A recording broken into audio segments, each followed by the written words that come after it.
咁啊，比賽開始咗，咁啊，所有運動員呢都順利起跑上咗第一個欄啦。咁啊，見到暫時中華台北同埋韓國嘅選手呢係領先咗出嚟啊。跟隨其後嘅呢係中國香港田徑隊嘅白海文。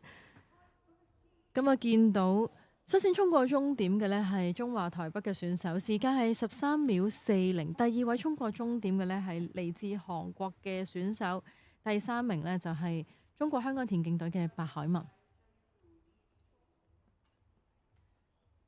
咁啊，啱啱衝過終點嘅中華台北選手就係易柏安，咁啊率先衝過終點。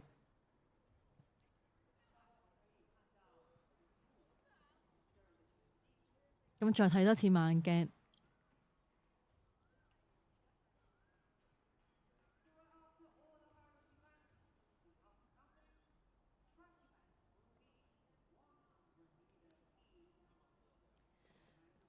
咁啊第一名衝過終點嘅呢就係5線嚟自中華台北嘅易柏安，第二名就係韓國嘅柳拿希，第三名就係中國香港田徑隊嘅白海文。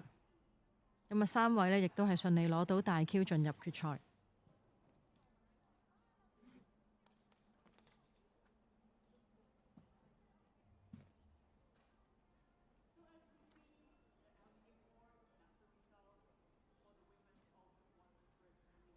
睇返大會顯示屏，第一名衝刺嘅運動員係嚟自中華台北嘅易柏安，時間係13.39。第二名係